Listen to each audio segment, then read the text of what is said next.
Sejam bem-vindos mais uma vez ao Ponto de Vista, esse canal que tem como objetivo para compartilhar meditações diárias baseadas na Palavra de Deus.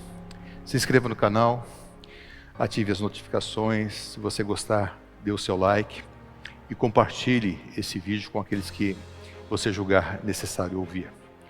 Olhamos para o testemunho da história e encontramos cristãos fiéis a Deus pelo seu comprometimento e testemunho, e isso afetou gerações. Quando estive na Índia alguns anos atrás, trabalhando como missionário, conversei com um pastor indiano e lhe perguntei a respeito de William Carey, que para nós, considerado o pai de missões modernas e realizou o seu ministério naquele país. E o pastor John Paul tirou o seu chapéu, abraçou a Bíblia e com lágrimas nos olhos me disse: graças ao Sr. Carey, temos a Bíblia no nosso idioma. Evangelho de Jesus Cristo, Lucas capítulo 10, verso de número 1. Depois disso, o Senhor designou outros 72 e os enviou de dois em dois adiante dele, a todas as cidades e lugares por onde estava prestes a ir. E lhes disse: a colheita é grande, mas os trabalhadores são poucos. Portanto, peça ao Senhor da colheita que mande trabalhadores para a sua colheita. Jesus deu uma missão aos seus discípulos, e essa missão inclui todos nós, de irmos ao mundo e anunciarmos as suas obras, a sua grandeza, a sua salvação. Olhando para esse texto, eu gostaria de chamar o testemunho da história, porque desde o princípio da igreja, os cristãos deram as suas vidas por causa do Evangelho. Eles compreenderam que o chamado de Jesus era algo extremamente sério, que envolvia a vida. Ao longo dos séculos, cristãos foram perseguidos, presos, torturados e mortos. O autor de Hebreus narra fato de que esses homens foram fiéis a Deus e foram postos a provas, apedrejados, cerrados ao meio, mortos ao fio da espada, afligidos, maltratados. E algo nesse texto me marca muito. Ele diz que esses homens dos quais o mundo não era digno.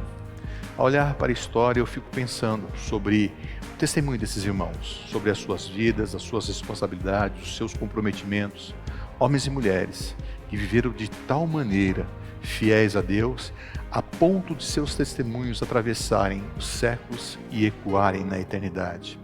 Eu fico imaginando se essas pessoas tivessem sido negligentes, se eles não tivessem assumido a bandeira do Evangelho da forma comprometida como assumiram, se eles não tivessem abraçado a causa de Jesus Cristo de uma maneira tão altruísta, com uma entrega tão grande, tão profunda.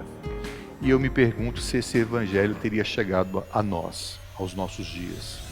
Então eu fico imaginando se hoje, como cristãos, o nosso comprometimento, o nosso engajamento com a obra de Cristo, se o nosso testemunho e obras afetarão as próximas gerações. Eu me questiono sobre as qualidades das conversões, daqueles que se dizem cristãos, sobre o seu comportamento e comprometimento com o Evangelho. O testemunho da história mostra uma igreja comprometida, pessoas que deram a sua vida por causa de Cristo, para que o Evangelho fosse anunciado. Eu sei que ainda hoje, em muitos países, muitos dos nossos irmãos sofrem e morrem pelo Evangelho e por amor a Jesus. Mas eu fico pensando, se nós, em nosso país, sofrêssemos as mesmas perseguições, se seríamos também fiéis a Jesus.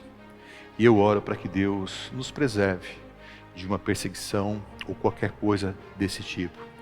A nossa oração para esse dia é que Deus nos conceda a graça de permanecermos firmes em Cristo, a despeito de toda e qualquer perseguição, para que nós estejamos firmados sobre a rocha.